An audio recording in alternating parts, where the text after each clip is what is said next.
जियो Hotstar पर राम कपूर और मोना सिंह की नई वेब सीरीज आ गई है। नाम है मिस्त्री। अगले कुछ मिनटों में हम उसका रिव्यू करेंगे। ओटीटी प्लेटफॉर्म्स को अपने दर्शकों को बांध कर रखने के लिए लगातार कुछ ना कुछ नया करना पड़ता है, मगर इतनी कहानियां आए कहाँ से। तो उसके लिए एक अच्छा रास्ता निकाला है। दुनिया का कोई भी बड़ा सुपरहिट शो उठाओ, उसके राइट्स लो और हिंदी में ट्रांसलेट करके उसको चढ़ा दो। इसी कड़ी में अगला नाम है मिस्त्री का। राम कपूर की मुख्य भूमिका वाली ये वेब सीरीज मशहूर अमेरिकन शो मॉन्क का देसीकरण है।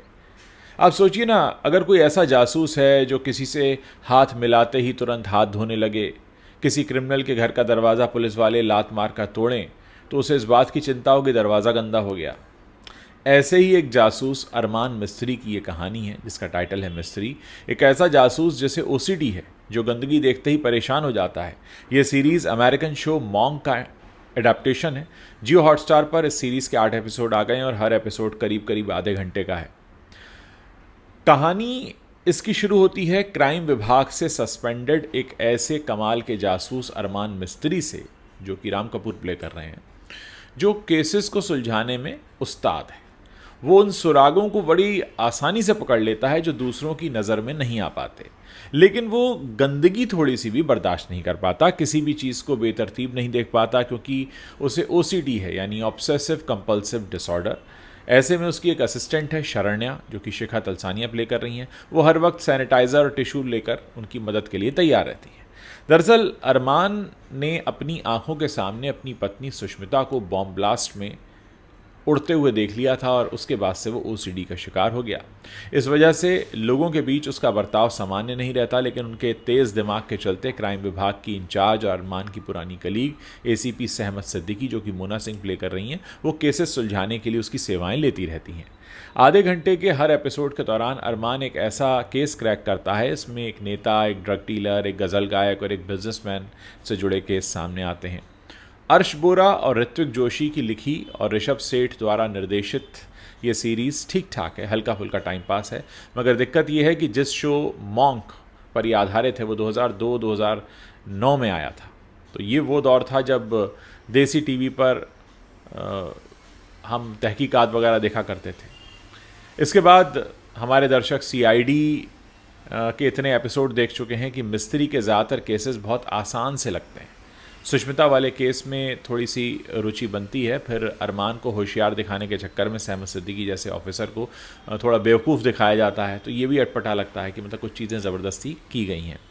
सहमत ज़रा भी लीक से हटकर नहीं सोचती, चीज़ों को शक की निगाह से नहीं देखती, क्योंकि अरमान हर चीज़ को शक से देख रहा होता है। तो अरमान के कैरेक्टर को वज़न देने के लिए कुछ चीज़ें ऐसी की गई। ये कहानी अरमान मिस्त्री की, उसे मुंबई पुलिस से मतलब सस्पेंड कर दिया गया है, लेकिन फिर उसे बुलाते भी हैं, क्योंकि पुलिस वाले जानते हैं कि हमने भले ही इसे सस्पेंड कर दिया, लेकिन इसके अंदर कुछ तो बात है। लेकिन वो अपने ओसीडी के चक्कर में हर बार एक हंसी का पात्र भी बन जाता है। और एक्टिंग की अगर बात करें तो राम कपूर ने काफ़ी अच्छी एक्टिंग की है। और इस सीरीज़ के प्रमोशन के दौरान आपको पता ही होगा कि महिलाओं पर कुछ आपत्तिजनक कमेंट्स किए थे राम कपूर ने, और इस वजह से राम कपूर को दूर रखा गया कि आप इस शो को प्रमोट ना करें। तो कुल मिलाकर इन सब बातों को अगर भूल कर अगर आप ये देखें कि राम कपूर की एक्टिंग वाकई अच्छी है। और मोना सिंह के टैलेंट के साथ जस्टिस नहीं हुआ है, क्योंकि मोना सिंह को जिस तरह का रोल दिया गया है, मोना सिंह उससे कहीं ऊंचे कद की एक्ट्रेस हैं। शिखा तलसानिया ठीक ठाक हैं, आपको एक हल्के फुल्के टाइम पास मनोरंजन के लिए आप ये देख सकते हैं। और सबसे बड़ी बात यह है कि ये जो अरमान मिस्त्री है, ये कहीं कहीं पर बड़ा क्यूट सा जासूस लगता है, कहीं पर लगता है कुछ ज़्यादा हो गया। खासकर वो कुर्सी पे बैठने का एक सीन है, जब आप देखेंगे तो आपको पता चलेगा, तो आपको कहीं कहीं हंसी भी आती है। ये सीरीज़ कोई सस्पेंस थ्रिलर तो नहीं है, हल्का फुल्का एंटरटेनमेंट करती है। कुछ केसेस के कुछ पॉइंट्स आपके अंदर थोड़ी दिलचस्पी पैदा करेंगे, नए नए किरदार आते रहेंगे, कुछ ना कुछ नया दिखता रहेगा। कुल मिलाकर एक टाइम पास है, और अगर आप वीकेंड पे कुछ नहीं कर रहे हैं तो उसे देख सकते हैं। और सबसे बड़ी बात यह है कि अगर हम एक्टिंग की बात करें तो राम कपूर ने तो प्रभावित किया है। मोना सिंह, जैसा मैंने आपको बताया कि मोना सिंह का कैलिबर कहीं ऊपर का है, जिस तरह का उन्हें रोल दिया गया है इसके लिए कोई और किरदार भी कोई और एक्ट्रेस भी हो सकती थी, लेकिन कुल मिलाकर इस पूरे शो में राम कपूर आपको बांध कर रखेंगे और कहीं ना कहीं आपको ये लगेगा कि ये अडाप्टेशन अगर करना ही था तो कुछ साल पहले कर लेते। जैसा मैंने बताया कि ये मॉन्क जो था वो 2002 से 9 के बीच में ये आया था।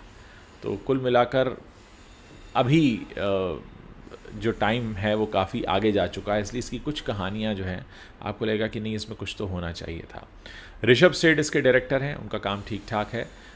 राइटिंग में अगर थोड़े और ट्विस्ट होते तो ये वेब सीरीज़ और अच्छी बन सकती थी।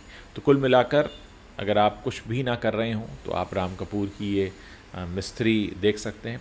एक और बात, बहुत सारे लोगों को ये लगेगा कि क्या इस शो को प्रमोट करने का ये कोई पब्लिसिटी स्टंट था। मैं बात कर रहा हूँ राम कपूर के उस कंट्रोवर्सी की जिसमें कहा गया कि उन्होंने अपनी फ़ीमेल कलीग से अच्छे से बात नहीं की, किसी के कपड़े पे कमेंट किया, कहीं पर कमेंट किया, क्योंकि इसके प्रमोशन में फिर ये कहा गया कि हम राम कपूर को अलग रखेंगे। तो क्या ये कोई एक तयशुदा तरीका था कि इस तरीके से हम राम कपूर को बाहर रखें, क्योंकि राम कपूर का जो कैरेक्टर है वो बिल्कुल अलग है। ऑब्वियसली राम कपूर असल ज़िंदगी में ऐसे बिल्कुल भी नहीं है जैसा कि इसमें दिख रहे हैं, और कहीं ना कहीं उनके कैरेक्टर में थोड़ी नाटकीयता भी है। थोड़ा जैसा मैंने कहा कि उस कैरेक्टर को वज़नदार दिखाने के लिए आसपास के कैरेक्टर्स को थोड़ा दबाया गया है। ये एक पुरानी टेक्निक शायद रही होगी, लेकिन कुल मिलाकर जब आप इस सीरीज़ को देखने बैठते हैं तो आपको लगता है कि हाँ, ये सीरीज़ अगर आज से करीब 10 साल पहले आई होती तो अलग नज़रिए से लोग देख सकते थे, लेकिन मुझे लगता है कि इसको बनाने में काफ़ी देरी की है। बहरहाल अगर आप लोगों ने इस सीरीज़ को देखा है तो आप मुझे बता सकते हैं। कुछ लोग ये भी कह रहे हैं कि जब से हॉटस्टार और जियो का मर्जर हुआ है कुछ अलग ही तरह के कंटेंट हमको देखने को मिल रहे हैं, क्योंकि जब डिज़नी हॉटस्टार हुआ करता था इससे पहले तब शायद टीम अलग थी, अब टीम चेंज हुई है और उसकी वजह से कुछ नए प्रयोग हो रहे हैं। उम्मीद है कि दर्शकों को नया मनोरंजन देने के चक्कर में ये लोग कुछ और ऐसे प्रयोग भी करेंगे जो वाकई पसंद किए जाएंगे। कुल मिलाकर अगर आप कहें बात करें इस सीरीज़ की मिस्त्री की, तो ऐसा नहीं है कि अगर आपने मिस्त्री को मिस कर दिया तो आपने कोई बहुत बड़ा शो मिस कर दिया है। लेकिन हाँ, जब आप देखते हैं तब आपको ये भी अंदाज़ा हो जाता है कि हाँ, ये एक रीमेक है, एडाप्टेशन है, ट्रांसलेटेड वर्जन है। कुछ ऑब्वियसली चेंजेस किए गए हैं क्योंकि आप इस शो को भारत की ऑडियंस के लिए बना रहे हैं, लेकिन कुल मिलाकर कहीं ना कहीं मिस्त्री जो है एक एडाप्टेशन दिखता है एक ऐसे वेस्टर्न शो का जिसे लोग सालों पहले देख चुके हैं। तो जिन लोगों ने वो शो देखा हुआ है उनके लिए तो इसमें कुछ भी नया नहीं है, लेकिन अगर आपने वो शो नहीं देखा है तब आपको ये लगेगा कि हाँ, आप कुछ अलग और नया देख रहे हैं। तो कुल मिलाकर आपने अगर ये सीरीज़ देखी है तो आप भी अपना रिव्यू मेरे साथ शेयर कर सकते हैं। मुझे इंतज़ार रहेगा आप लोगों के कमेंट्स पढ़ने का। वीडियो अगर पसंद आया हो तो इसे अपने दोस्तों के साथ शेयर करना मत भूलिएगा।